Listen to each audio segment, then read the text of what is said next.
town ain't big enough for the 2 to 4 of us, 2 to 4 players place tiles to build corrals in the Old West.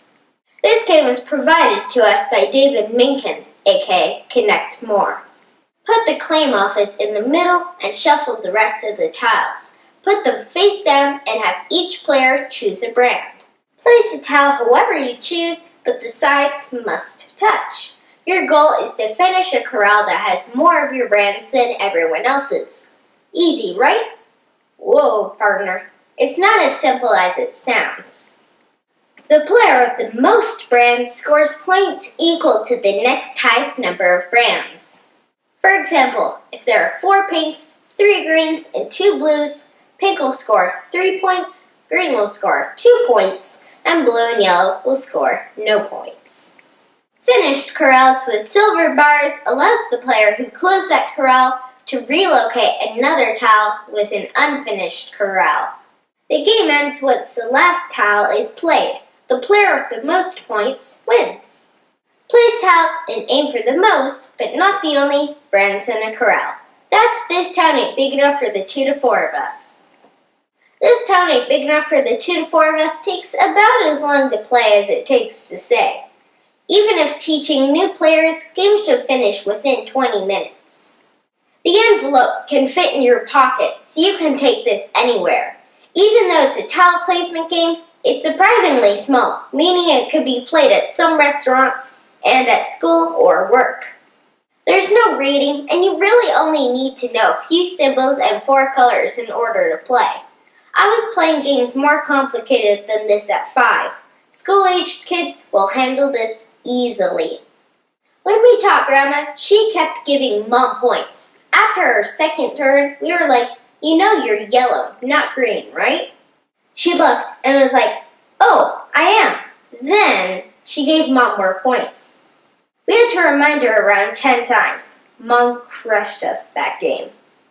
The brands are represented by a color, symbol, and shape. This should make it easier for colorblind people to play.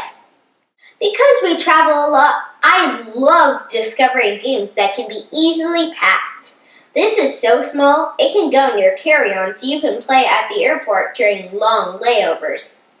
The tiles aren't super thick, and the score track is fiddly. Those small trackers can be knocked easily, messing things up.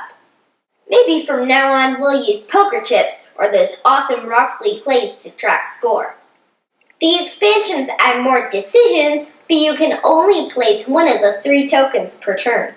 We Don't Need No Stinkin' Badges lets you place a sheriff in an unfinished corral to cover an opponent's brand.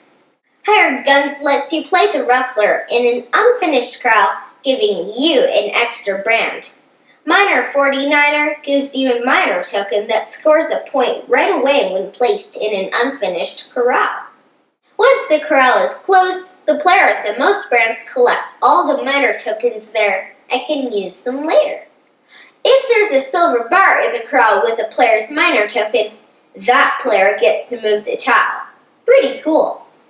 I found this boring with only 2 players. The board doesn't change much. The silver bar and blocking are more powerful because you're always targeting the other person, and I prefer having to outsmart another person instead of the bot.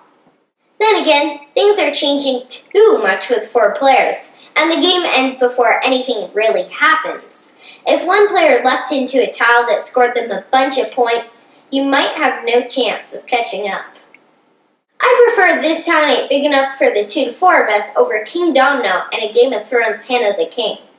Even though I personally don't like this with 2 or 4 players, at 3 players, I play this instead of those games, no question.